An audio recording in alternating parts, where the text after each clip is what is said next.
Vamos começar, então, não com a pergunta, vamos começar com uma reflexão muito importante, feita por um teólogo. Coloca aí na tela a reflexão, por favor. Joel Bick, né, abre aspas, ai de mim ser ministro para 700 pessoas da minha congregação e não ministrar a 5 pessoas do meu lar. Meus queridos, pastor Fernando, pastor Wagner, eu arrepio quando eu leio um negócio desse. Sim. Porque quando eu decidi ir para o seminário, eu era solteiro. Eu não imaginava a responsabilidade imensa que seria não ser pastor mesmo de uma igreja local, mas ser pastor da família. Eu acho que é talvez o maior desafio, né? Não há dúvida, né? O serviço pastoral, né? É uma função, segundo nós cremos, né, mediante as Escrituras, que é um ministério dado por Deus. E a igreja, né, ela reconhece essa missão, esse trabalho, esse ministério na vida de algumas pessoas. Então, quando a igreja olha e vê isso na vida de algumas pessoas, é porque essas pessoas têm determinadas qualificações, que inclusive a Bíblia exige para o exercício do ministério pastoral, deve vir antes algumas qualificações, que lá, sobretudo Paulo nas cartas pastorais, né, a Timóteo, a Tito, ele diz várias delas. Então, se a pessoa ela foi escolhida sob esse critério, ela tem tudo realmente para ser um pastor na comunidade. E em casa. Em casa e onde quer que esteja, porque existe nelas, são percebidas nelas as qualificações. Agora, se o método for outro, por exemplo, às vezes se escolhe uma pessoa para ser o pastor de uma congregação só porque uma pessoa fala bem. E normalmente esse é o critério, né, Fernando? Mas esse critério não está nas cartas pastorais. Falar bem, não. Inclusive, Paulo ele disse que não era eloquente.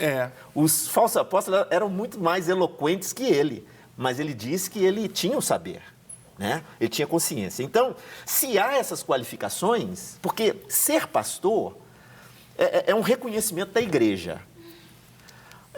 Quando esse título, esse ministério é colocado sobre uma pessoa, ou reconhecido sobre uma pessoa que tem essas qualificações, é o casamento perfeito. Mas se é reconhecido uma pessoa que não tem essas funções, vai ser muito problemático, não só em casa, mas também para a congregação.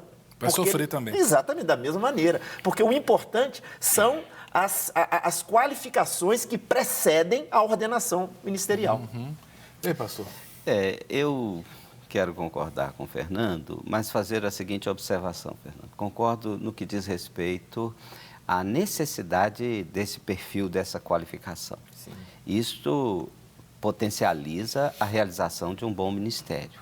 Mas o ministério em si, a prática ministerial, ela demanda tantas coisas que o pastor, mesmo qualificado, chamado, reconhecido, porque é Deus quem dá, a igreja só reconhece, ele pode cuidar muito dos de fora e esquecer a família. Certamente. Por isso é que Paulo vai estabelecer que primeiro ele tem que administrar bem a sua própria casa.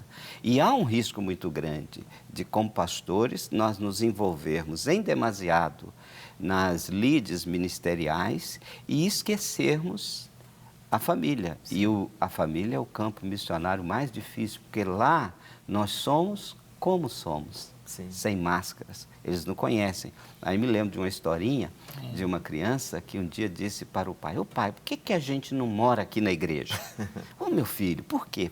O senhor é tão diferente aqui na igreja? O senhor é um santo, né, pai? Né? Por quê? Por mais que estejamos habilitados, capacitados e convocados com essa missão, é importante que eu a desenvolva com ciência e com entendimento. Eu tenho 3 filhos, né, um deles é um moço, né, um rapaz, já um homem casado, Mateus, né, e Deus me deu a honra, né, do meu filho ser hoje pastor presbiteriano, né. Para mim é uma alegria muito grande. Minha vida cristã começou na Igreja Presbiteriana do Brasil, né, o Mateus hoje sendo um pastor licenciado da Igreja Presbiteriana, para mim é uma honra. Mas houve um momento na vida do Mateus, quando ele era jovem, que ele falou, vamos mais à igreja, não. Assim, ele não foi para as drogas, para o álcool, o desvio de conduta comportamental é importante, mas ele deu uma cansada da vida eclesiástica, né? Rapaz, eu tremi nas bases, sabe? Que eu chorei muitas vezes, que eu ficava, meu Deus, como pais, né? Em que eu falhei. Graças a Deus, depois o Mateus, ele se se aprumou, se reencontrou, né? E está hoje servindo ao Senhor, né? Tá trabalhando capelão no hospital oncológico, inclusive. Olha que coisa linda, né? Sim. Agora eu fico pensando, eu tenho conhecimento de pastores, homens que eu respeito demais, que alguns deles têm filhos que se desviaram ou não se converteram, tão longe do Senhor. Pastor, é importante a gente frisar, você falou a respeito do seu filho, às vezes há uma cobrança excessiva em filhos de pastores, né? Lembrando que o pastor, ele é pastor, mas os seus filhos, eles não são pastores, eles poderão ser, se assim apresentar as qualificações e forem chamados por Deus. Chamada individual, né? Individual. Mas há uma cobrança prévia, né? Às vezes desde a idade infantil. Os outros podem fazer a baguncinha, mas os filhos dos pastores não podem de maneira alguma. Então, eu acredito que essa cobrança excessiva, ela pode desgastar o jovem, o adolescente, de modo que ele pode querer esse desejo de sair debaixo desse peso de cobrança, né? Isso pode acontecer. Porque acontece, não acontece? Assim? Acontece. Eu acho que aqui, quando o Fernando diz, há uma expressão que quando a gente aperta muito, sai entre os dedos. Né?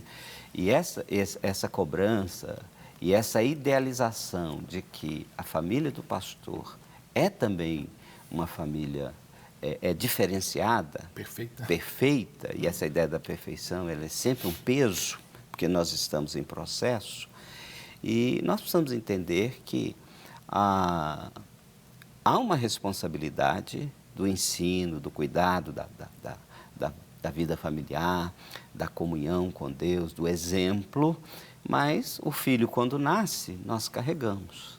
À medida que ele vai crescendo, seguramos em sua mão. Mas a partir que ele vai desenvolvendo, ele vai assumindo a autonomia da sua vida. E se ele não passar pela experiência, né, com Cristo, agora, o que a gente faz? Eu me lembro que também tenho 3 filhos, 2 deles já tinham feito a decisão, batizados, se tornando membros, e o mais novo não. Aquilo me angustiava e um dia eu conversei com ele. Ele falou, não, pai, até que ele se decidiu. Se envolveram na igreja e hoje, infelizmente, com tristeza, eu vejo que o ritmo de vida que eles estão... De engajamento, eles estão mais distantes. Eu tenho um filho que está na Coreia do Sul. Né? Poderia estar servindo a Deus lá, mas às vezes há aquelas decepções, muito da relação pastor-igreja. Não quer ficar um segundo por fora da nossa programação? Agora você pode nos acompanhar através das plataformas digitais. Não perca tempo. Acesse, curta e siga-nos. Fique por dentro de tudo o que acontece por aqui. Rede Super, inspirando você.